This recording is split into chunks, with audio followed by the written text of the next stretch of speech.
Okay, do we have other people waiting?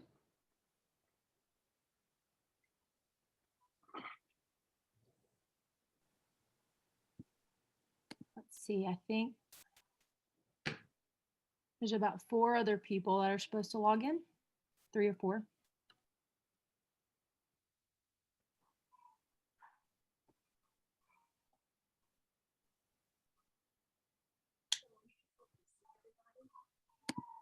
I can promote them. Yeah, promote everybody because there's only a few of us. It's Let's better to see, everybody. actually. Let's see.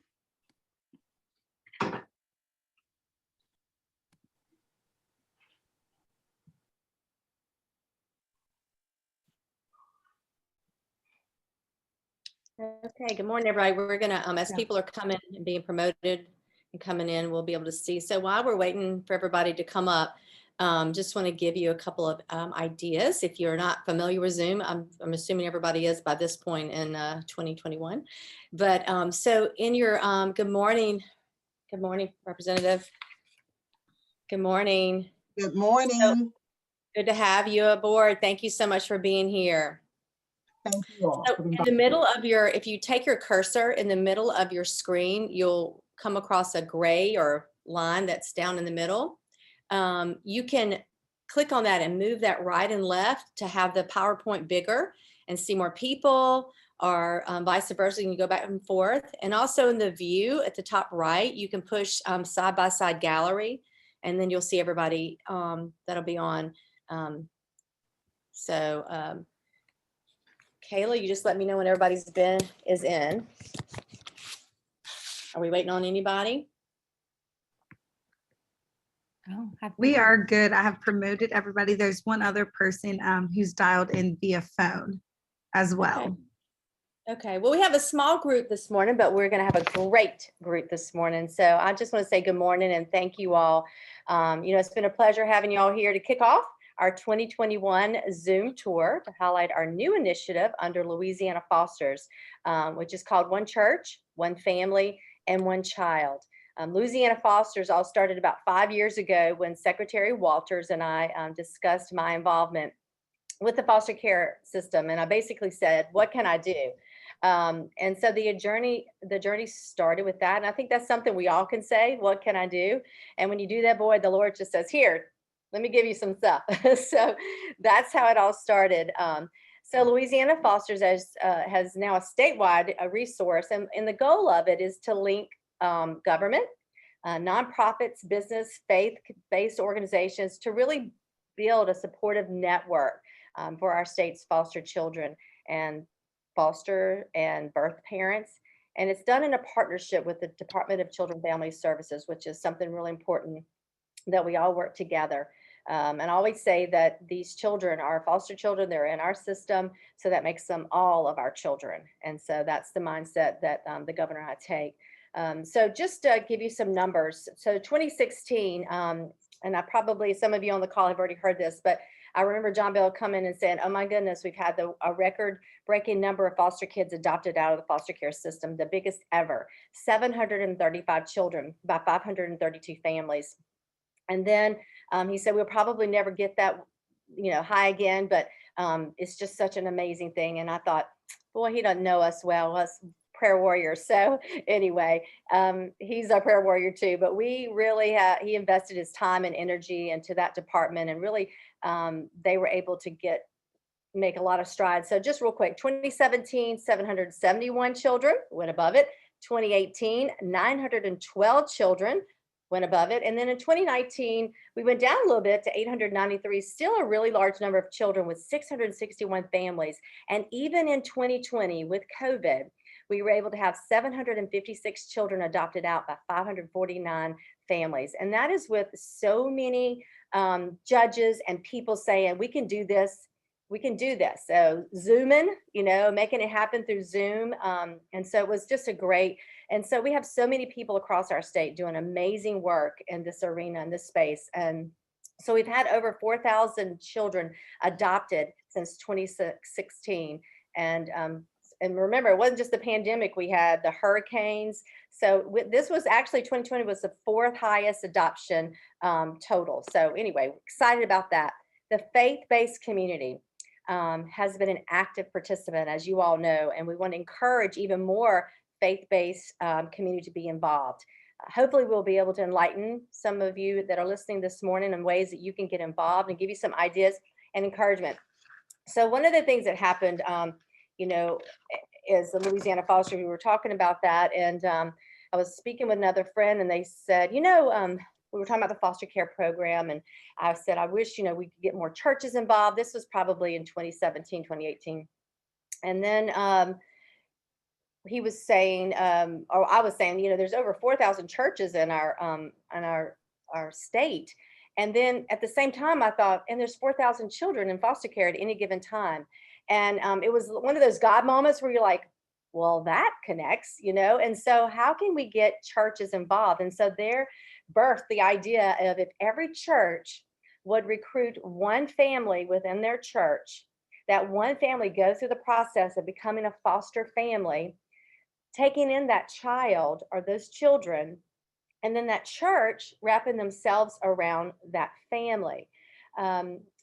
With all the needs, with the maybe respite during the week, maybe it's the prom dress, or maybe it's the after school program. Maybe there's retired teachers in the church that can help with really helping these children with after school programs. And so there were all kinds of ways that we all realized that a church could be involved with this family and these children. And what a remarkable thing that could be if every church in our state would take in one family, one child, one a sibling, and really wrap themselves around them with their resources, with their love, with their support. What a difference we could make in the lives of these children and these families. And as imperfect as we all are, and as imperfect as the foster care system is, we can still work within that. And that's what I want to ask you all to be aware of today. There's no perfect system, just like there's no perfect people and no perfect family. And so with those knowing going into that, we're looking forward to moving this Zoom tour around our state. This is not reinventing the wheel. We have churches, and you're going to hear from some today, that are already doing much of what I just said. And it's just bringing their information to other churches and saying, this is easy. Well, it's not easy, but it is easy in the fact that you can get involved and figure out where you can play an important part in the life of these children. So right now, I'm excited to turn it over to Katie McKelvin. So Katie is the director of Louisiana Foster. She's a former school counselor. She has her master's in counseling and has been trained in TBRI, which is trust-based relational intervention. Huge. She also spent time with Royal Family Kids Camp, working summer camp with foster children. And her passion and love of children is shown through her deep faith and her love of God. So Katie, I'll turn it over to you. And thanks again for everybody for being here. We'll talk at the end. All right. So the main point that I really want to talk about is the involvement level of churches. Because I know that, and we're going to talk a little bit more after I get about why we are called as the church, Big C Church, to be involved in the foster care system. But first, I want to take a step back and say, we've created a system that makes it easy to understand how to get involved. And so it's our 3-step system. It's a tier system. And the first time I realized that there was even a need in the foster care system, I visited the Baptist Children's Home in Monroe. And I did not realize that they had a huge list of things that they needed, like pillows and food and just the excess of stuff that they needed. And I started thinking about how many Baptist churches are across Louisiana, and how there should be no need at a children's home that's supported by the Baptist churches. And most congregations and most denominations have children's homes. And so I went and toured there, and the Lord just sparked something in my heart. And so from that, the church I was involved in, we did a shower, kind of like a baby shower. because we didn't have anybody in our congregation that were foster parents, but I knew we were called to do something. So we got all the local churches involved and we invited them to our church, and we said, hey, here's a list of things that they want, kind of like a wedding shower or a baby shower. And people came out in droves. They brought wash rags, they brought shampoo, they brought it was just phenomenal, gift cards. And I just realized that it just takes one person in one group to say, this is what the Lord's called me to do. I'm a gap filler, and what can I do? It was, what do we do? Women do best, and men support us best when we have showers. Like, we have baby showers and wedding showers all day, every day. We buy gifts for people. We buy gift cards. Those are some of the things that we're going to talk about in tier one. So our tier one that we created is basically like, what can you do here and now? What can you do tomorrow or Sunday when you go to church? How can you start? And so some of the things that we thought about were, you can provide meals for a family that are in foster care. I mean, I'm a mom of 3, and if someone brought me a meal, I'd cry. I mean, and I'm not even working in foster care. That's hard work. So if you brought me a meal and I'm a mom of 3, I would be appreciative. Think about how much more these parents would feel loved and included by the church if we just fed them once a week. I mean, how easy is that? To pray and to fast.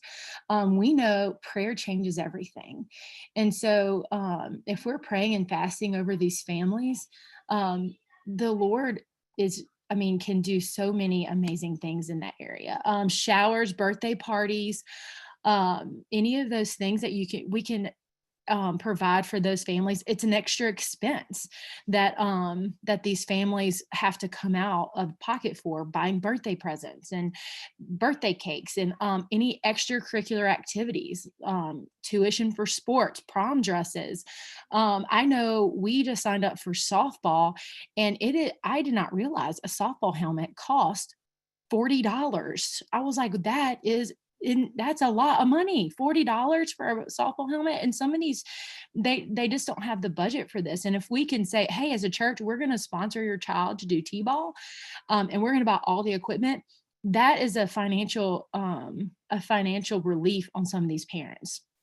I know during the last year, there's a huge need for tablets. We like Amazon tablets were on sale for like $30, $40, and we just needed people to step up and buy these tablets. I know that James Samaritan was highly involved in that. Just things like that you don't realize. Collecting gift cards each year. The Louisiana First Foundation collects gift cards, and we give them to those organizations that need them, whether they're in human trafficking or even our foster care. Those gift cards go to directly support the work of those organizations. So our tier 2, and that's basically like, let's identify what's going on in our churches. Let's see who is involved in the foster care system in our churches, and let's see how we can support them. So what that might look like overall is we are going to do relief teams for those people that we already love and know. We're going to say, hey, once a week, we're going to come to your house, because it is hard to get out of your house. Like, we're going to come to your house, and you can go shopping, you can go out to eat, something that gives them a time where they can redo their brains. Because when you're a foster parent, it is 24/7.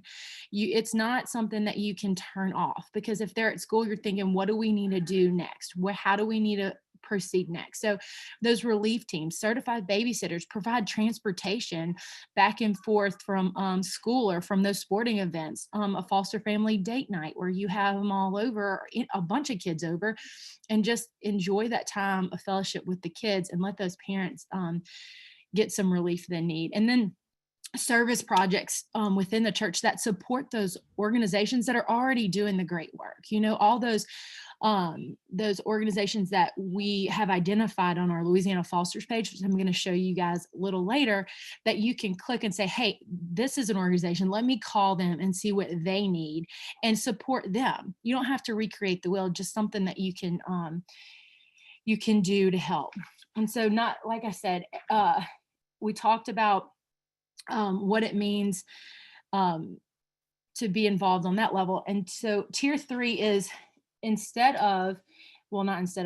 also doing tier 1 and tier 2, but reaching out of our communities. As Christians, we are called to reach out into the world, to make disciples of all nations, and not just focus on what's happening in the church, which is great. We need to be focused on our people and loving on our people, but we also need to say, what can we do outside the church? So that means recruiting families in the community to be a part of the foster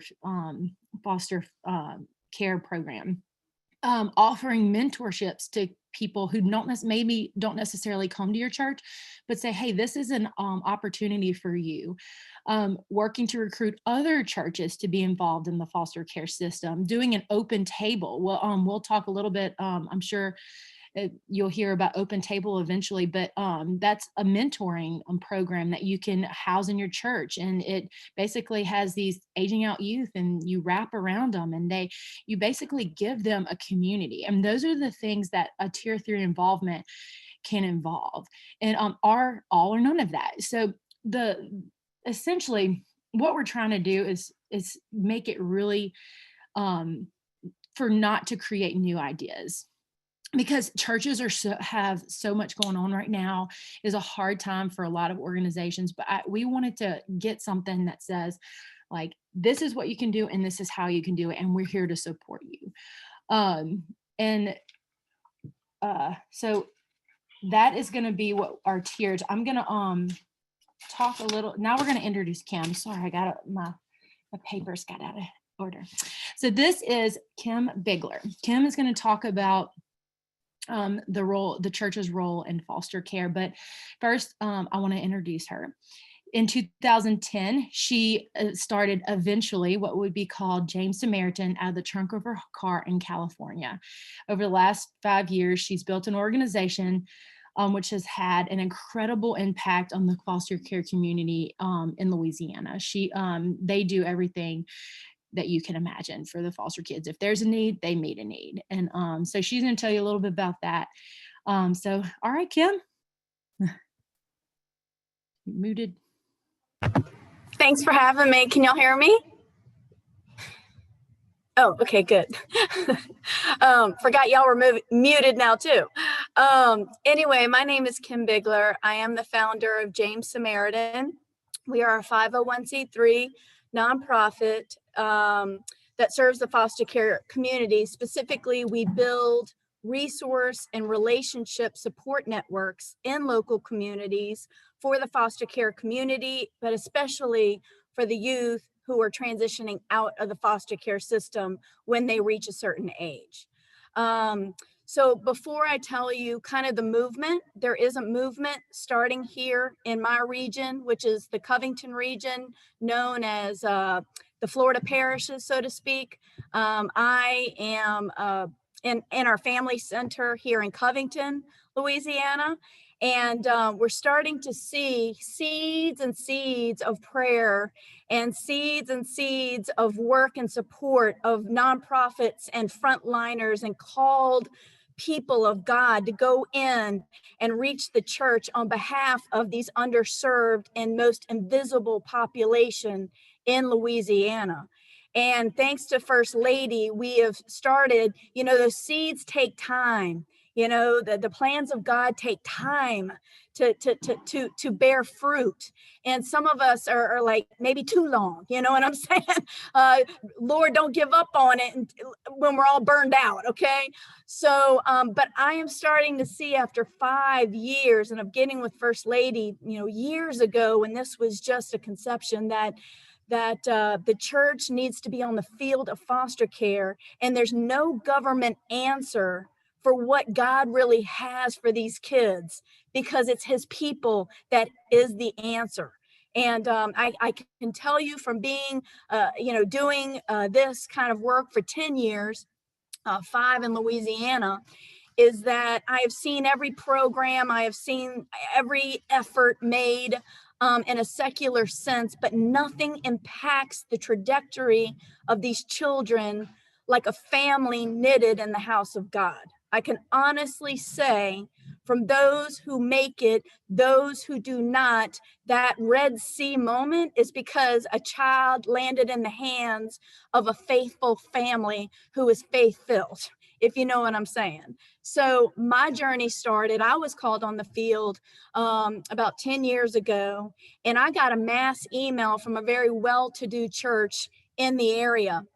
And it was giving the story of a youth who had reached a certain age, was transitioning out of the system. She apparently had been in the foster care system since 3 years old.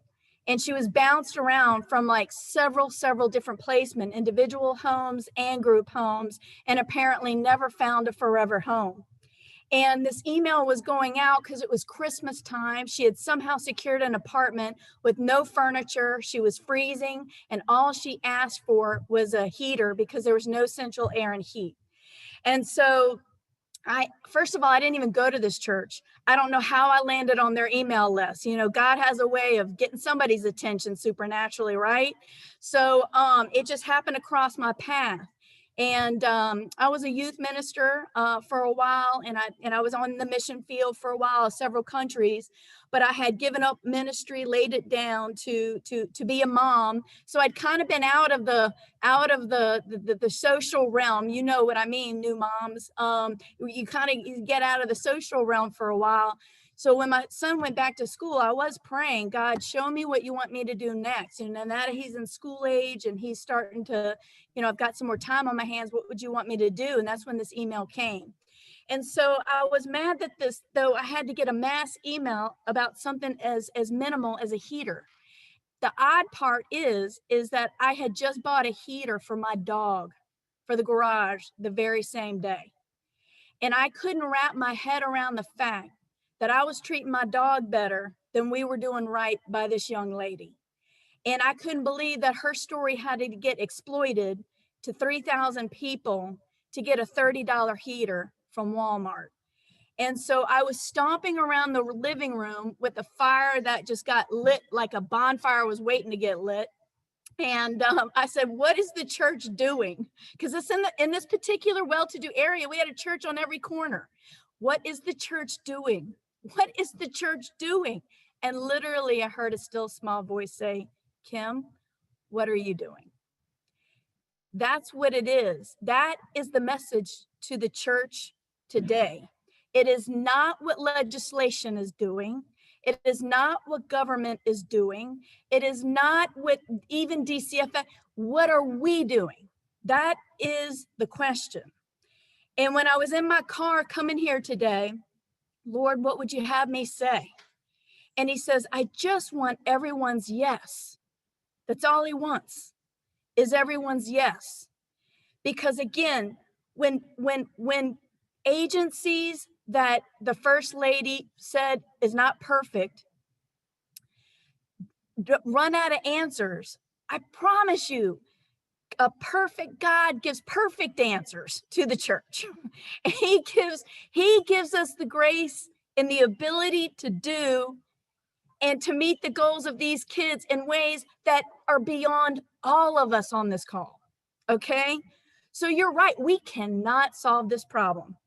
We cannot solve this crisis, but he can through us. So let me tell you what he did with a little nobody, okay, that just gave him his yes.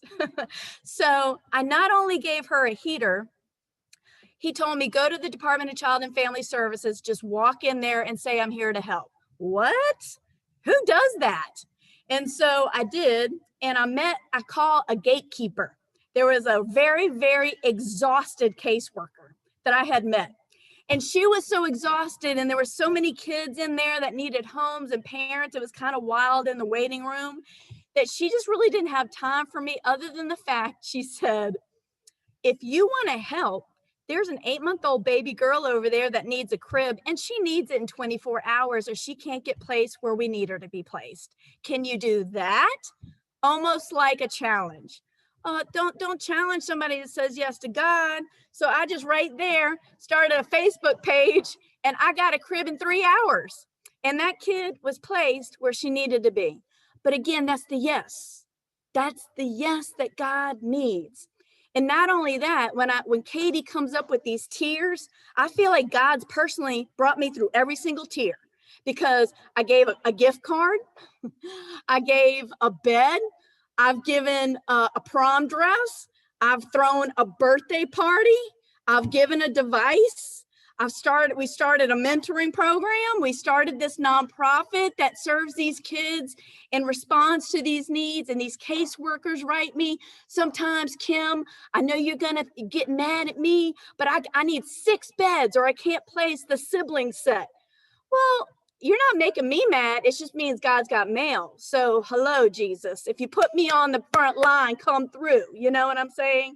So he does every single time, because when the church gives him our yes, he gives us his yes.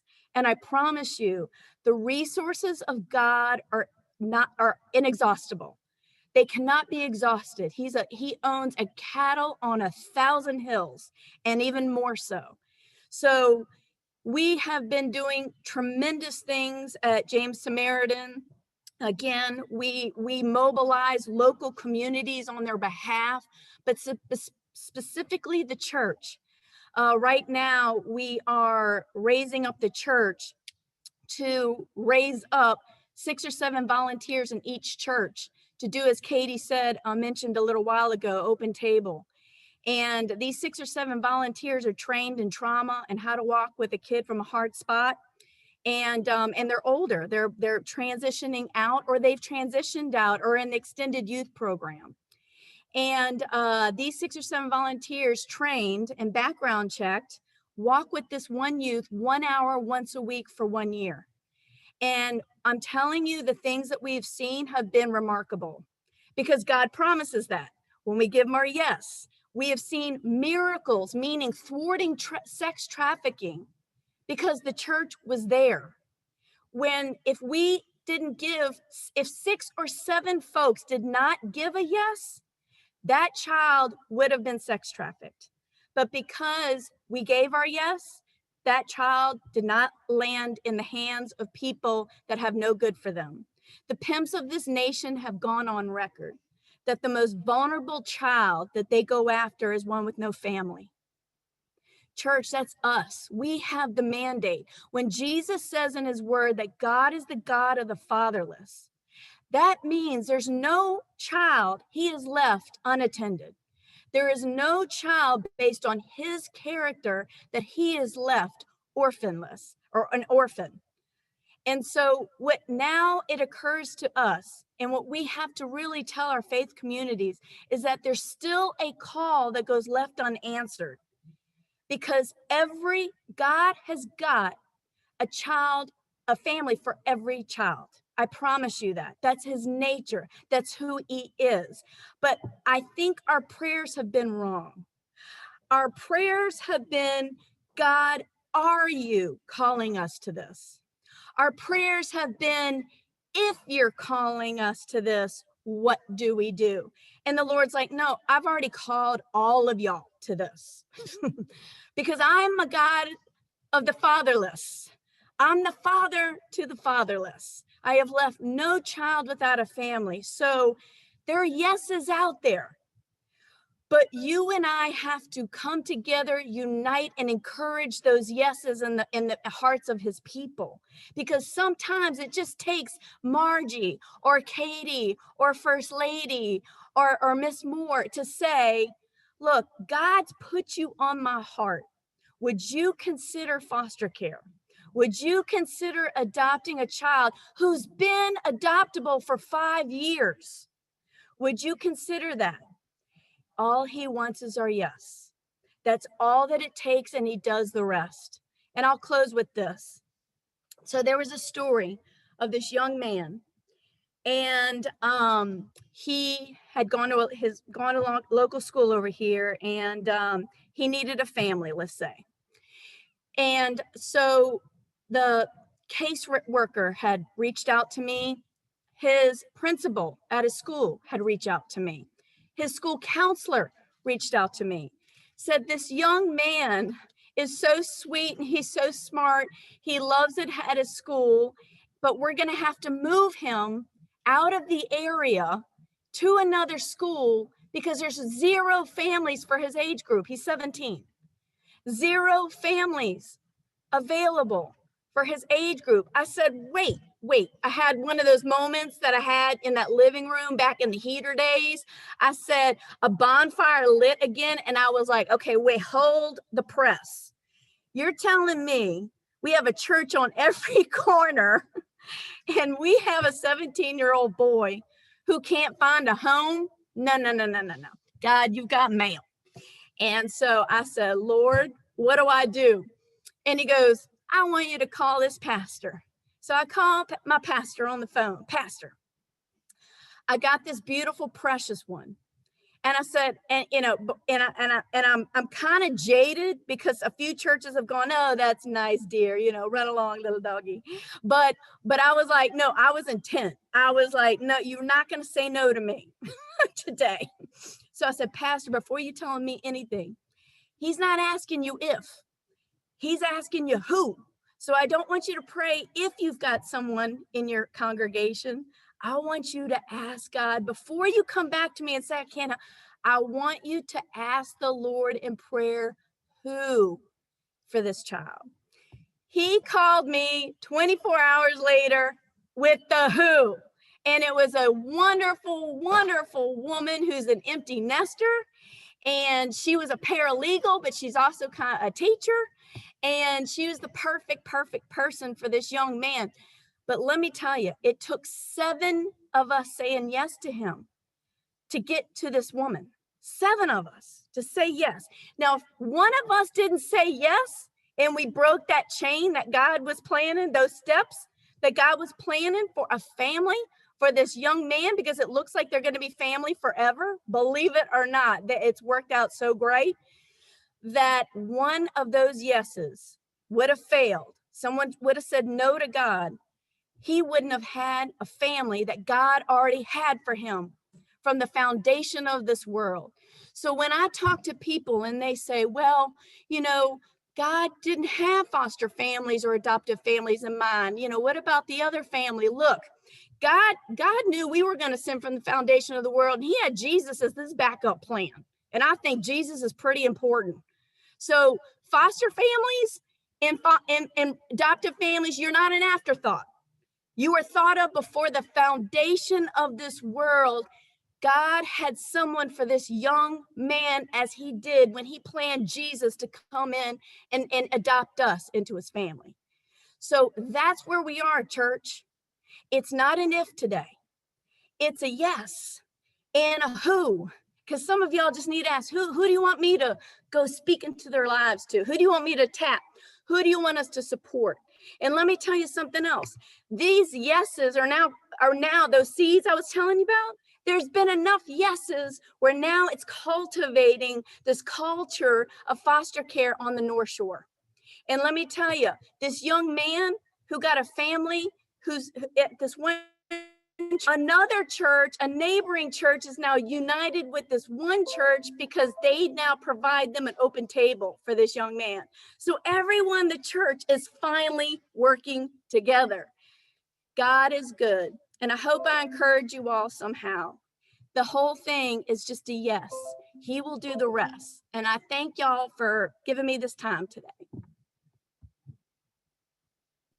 Well, we can now close.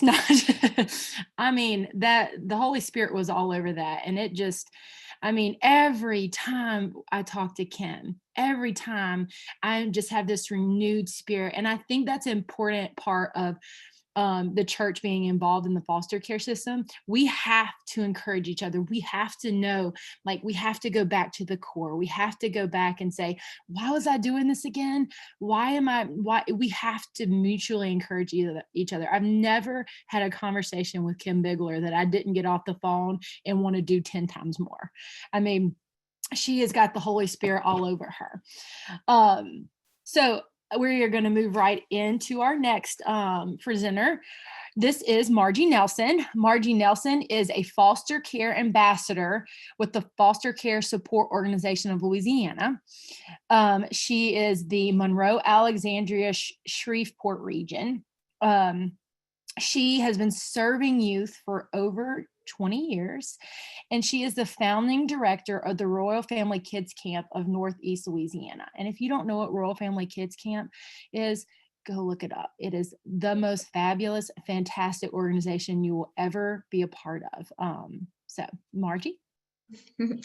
Thank you so much. And Kim, I'm like, I'm like, Katie, we could just close here and I'm ready to run and do something great.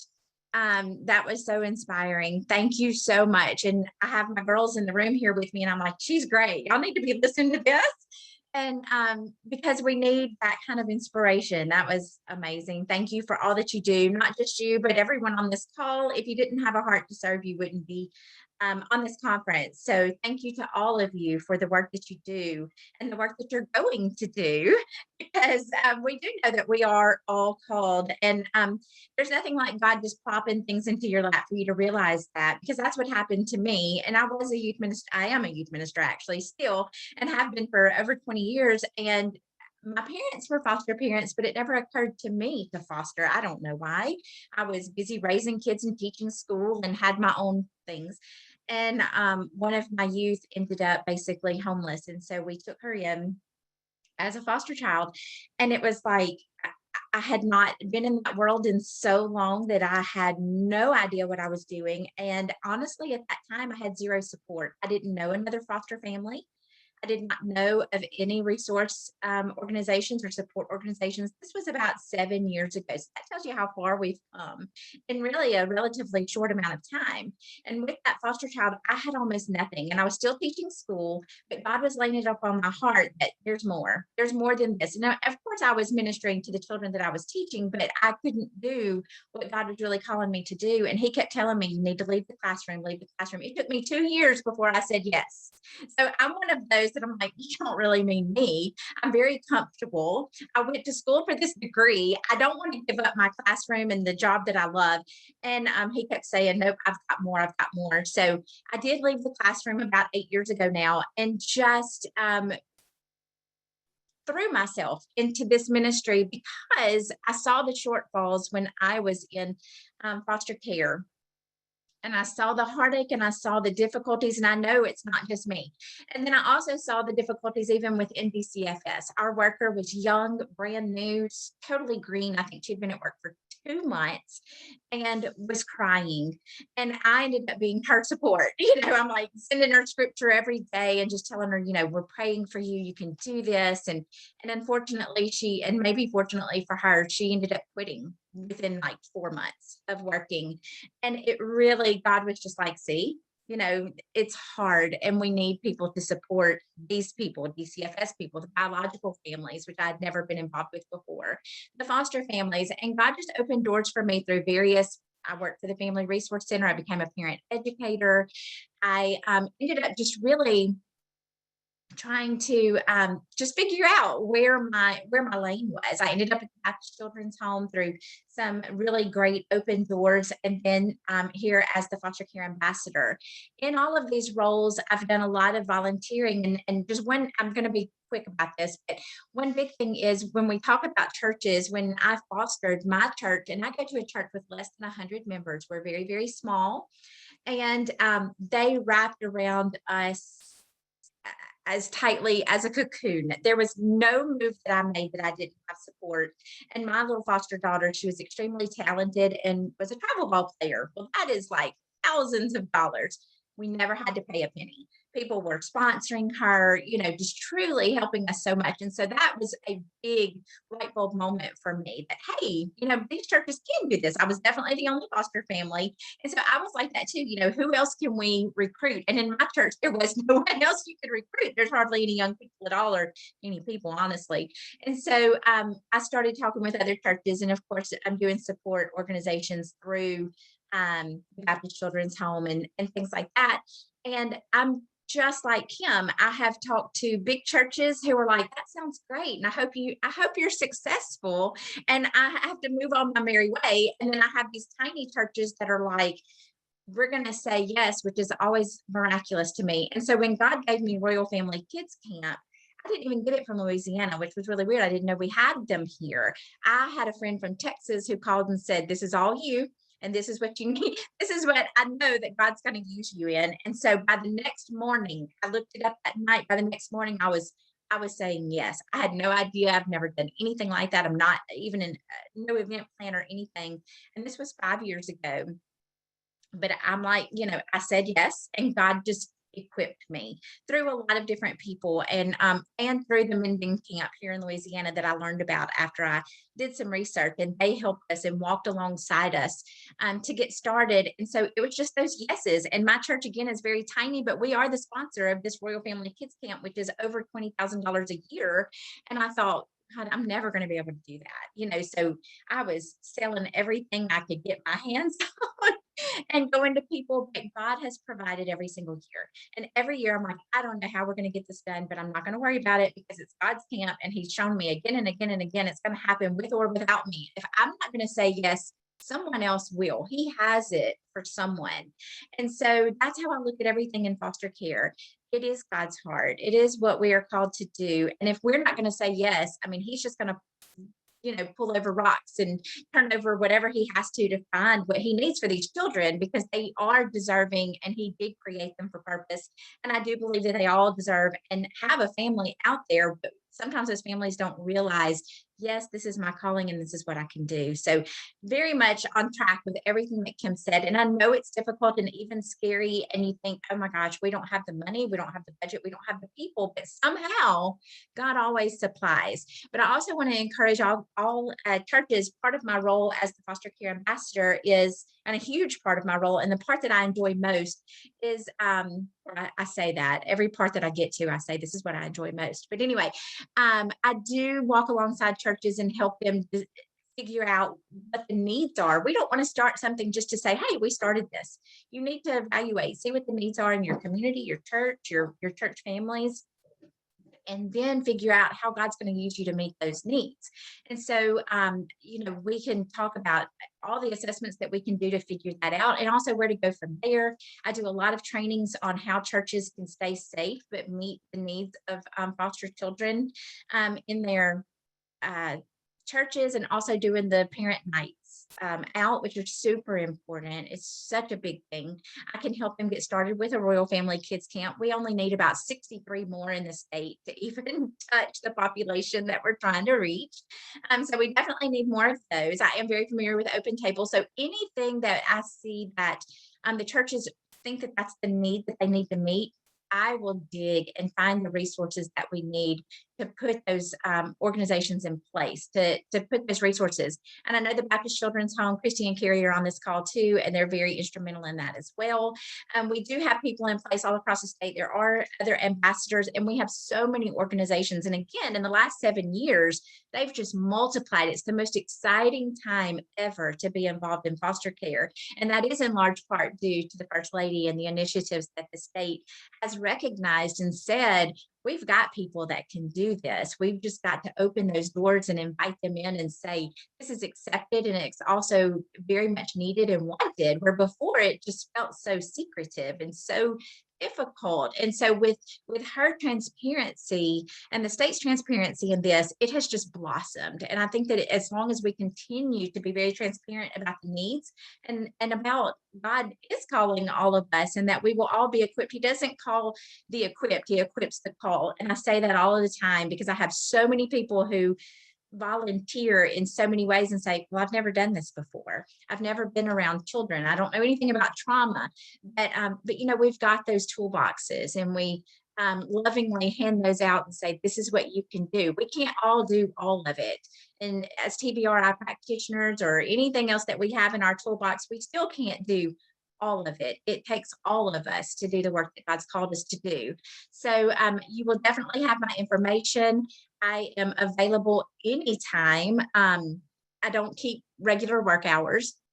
I'm available on weekends. I'm available whenever you need me.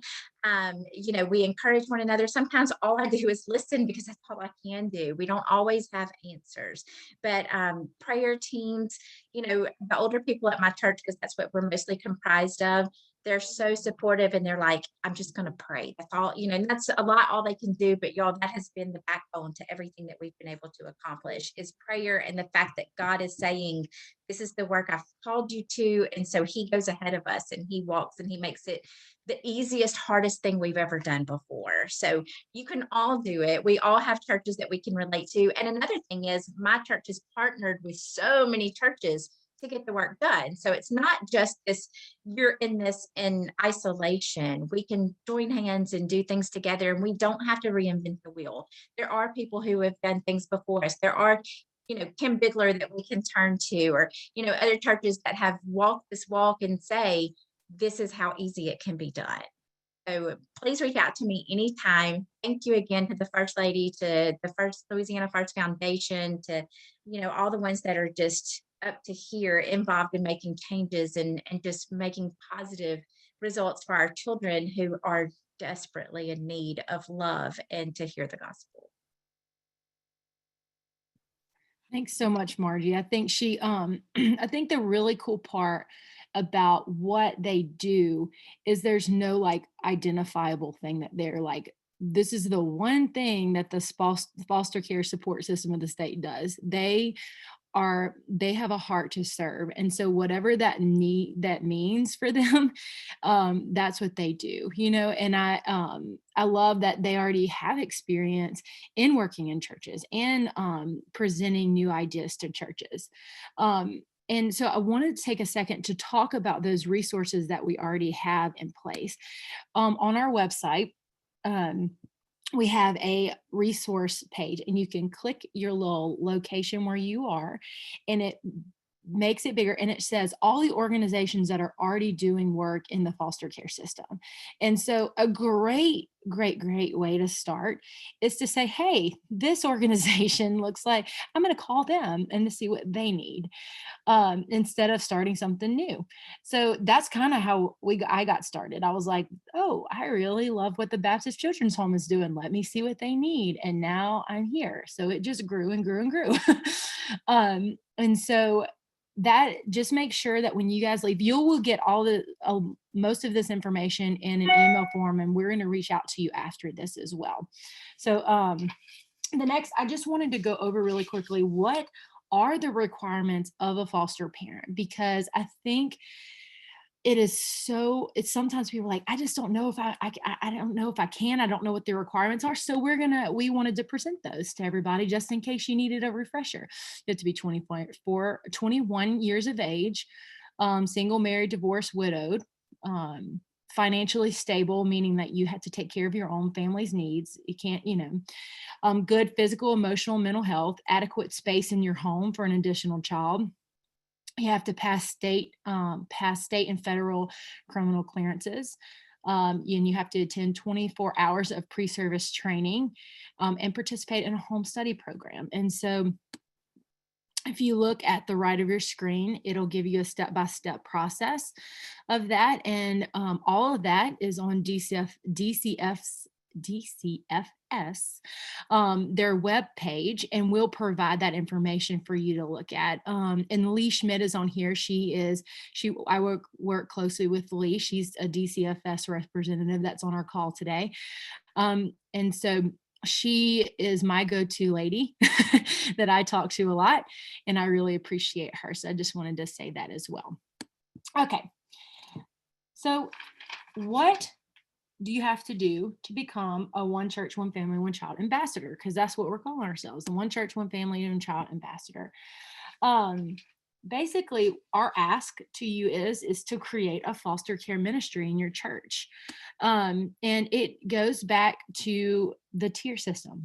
A foster care ministry can be start off with a shower every quarter. We're going to just see what our local organizations need, and we're going to have a party because we do that really well in Louisiana. And who doesn't love a party? And we're going to collect gift cards at that party. That's going to be your entrance fee. You have to provide a $25 gift card, and that's a foster care ministry in your church.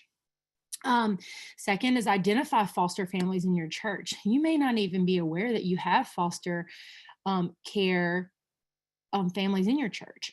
I know for sure that the church that I am attending now, I did not know that we had several people who were foster parents, and until I started doing some research and started looking into it. And so now it is like, how can we help those and get involved? It doesn't, I mean, I'm an attendee, of a church. I'm not in leadership right now, but it's something I can talk to people about. It's something I can get involved in. Implement a program, going down those tiers. What is it going to look like? And I think it's really hard for ourselves to sometimes start at 0 and look at tier 3 and be like, I do not see us recruiting in this community. Like, I just don't. But the ask is not to jump from 0 to 100. We just want you to take one step, and the Lord is faithful in that. We take one step towards Him, He takes 300,000 towards us, and I've experienced it over and over in my life, consistently. When I give it to Him and I remain in Him, how He shows up. And He does that for the foster care system. He does it for His children. One step, He just needs the faithful. He is calling the faithful. And then to provide support for those families that you've identified, and to love on them. What provides support is like, how do we love them like Jesus? How would Jesus love them? Would He wash His feet? Would He wash their feet? Yeah. Would He provide them food? Absolutely. Would He babysit those kids? Absolutely. Our goal is to be like Jesus to the foster care system. And what does that look like? So my contact information is on the next slide. And like I said, everybody on this call is going to receive a follow-up email from me, and it's going to have a lot of information in it. But this is my email address. We have all of our social sites, because we have social media, because we're trying to be with the cool kids, at Louisiana First Foundation and Louisiana Fosters, and we post things on there frequently and share things. So if you do have events or anything that you want to advertise, we do that through Louisiana Fosters website. And then our next steps. The next steps would be, I'm going to contact you, and I'm hoping that we can just work together. I am here to hear what you have to say. I'm here to help you plan, help you create, help you decide like what you can do in your church. To bounce ideas off, to say that how this is not going to work. What I am going to be to help you with that, connect you with people who can help you on a deeper level, to work with anything that you need. I am going to be that resource for you. And so please expect an email from me on that. Is there any questions? Does anybody have any questions? You can unmute yourself. I know there's really great things going on in the chat. Oh, wow. Pastor Griffin says that he is an elder, looks like over 18 churches. Wow. Okay. Won't the Lord show up? I'll be reaching out to you for sure, Pastor Griffin. Elder Griffin. We'll talk about that. Okay. All right, can I say something for a moment? Yes, please. I just wanted to say again how informative and constructive this session was. I am here with the Christian Methodist Episcopal Church. I've been here now since 2014, and this is my first time being aware of this program and the need, but I'm certainly inspired to try to get involved. One of my other church pastors' wives is on the call with me, and we will certainly be sharing it with the pastors on my district and really in the Louisiana region, just to ask the questions, who's involved. So thank you for sending the email, and I praise God for allowing the Holy Spirit to get me a webinar. Yes, absolutely. That's so fantastic. Does anybody else want to say anything before we close out? First Lady?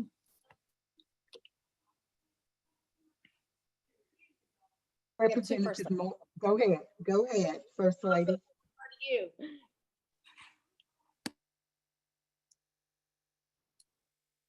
Okay, this is Representative Moore, and I just want to say I have really enjoyed this session, and I look forward to when I get out of our Louisiana State session.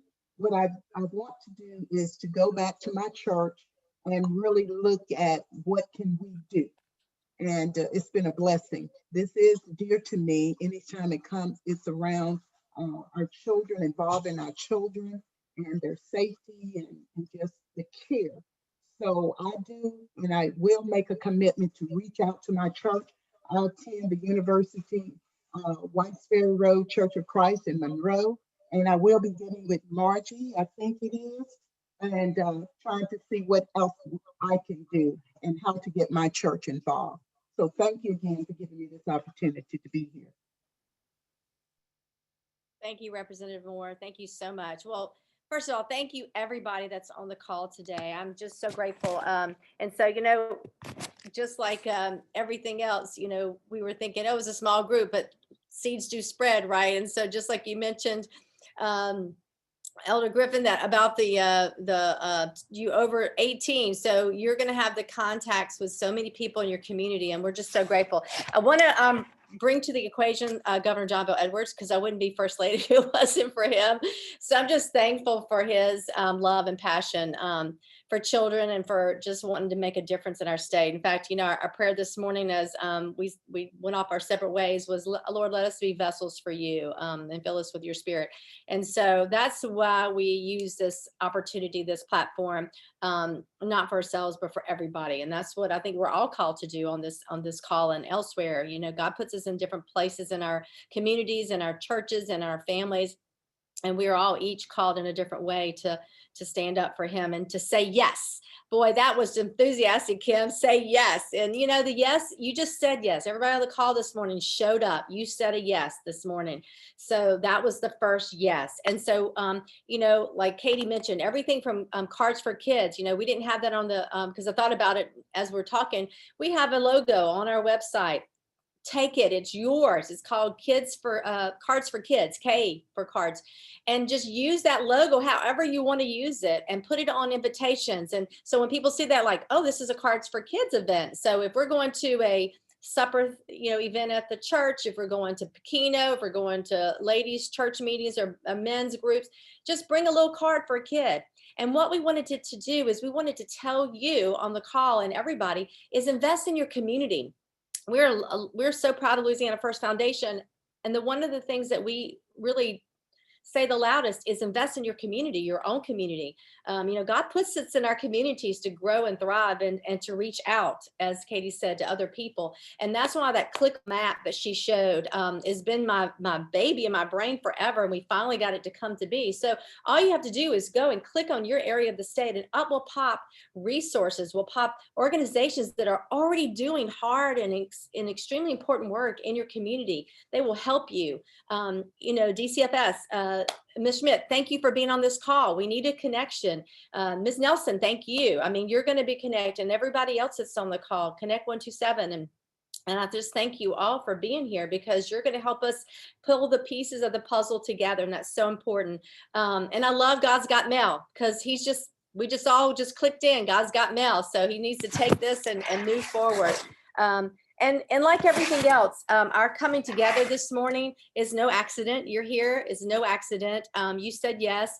And what we want to do with the information is the PowerPoint that we presented is not for us is for you all. So whenever you want us to either show it to your church, maybe you want to set up a Zoom at your church so you can use this information, we're saying yes to you right now. We will show up at your church through a Zoom tour.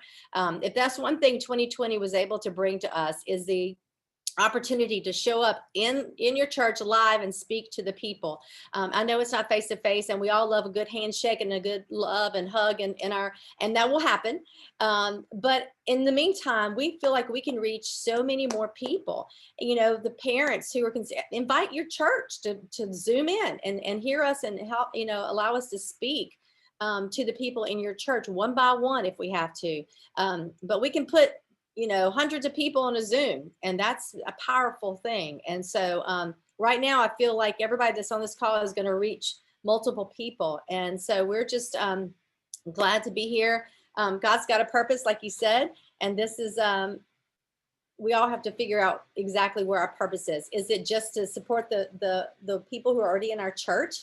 That's one of the things I mentioned to Pastor the other day. He said, I didn't even think about that. There are people in my church that are already fostering. I said, exactly. Reach out to them, figure out how you can help them. And that's the first step, you know, supporting the community around you. What's going on in community in regards to foster care? You know, that's a first step. And just talking and praying about whether to put this or to implement a ministry such as we spoke of in some way, shape, or form within your church. That is such a need, and we're just so grateful for the opportunity to showcase these people that were on today. If they didn't move your spirit, I'm not sure. I'm questioning it because I was moved. I'm even thinking, I wonder if the governor let me have like a foster child in the mansion. But anyway, I've already been thinking about all that. But you know, I think that there is a need. We all know that. We heard it today. There's 4,000 children in foster care at any given time. And so if we all just step up and think about one child, you know, and helping one child. And we don't want to put all this pressure on the pastors because it's the church. You know, if the pastors can lead the way and then let everybody else take it from there, that's the goal, and that's the what we're striving to do. So thank you all for putting the pieces together. Thank you, Katie, Kayla, and Delary for being on the call today. I appreciate all of you. And any more questions before I leave? Anybody got a question? Because we're going to reach back out to you. All right. Thank you all.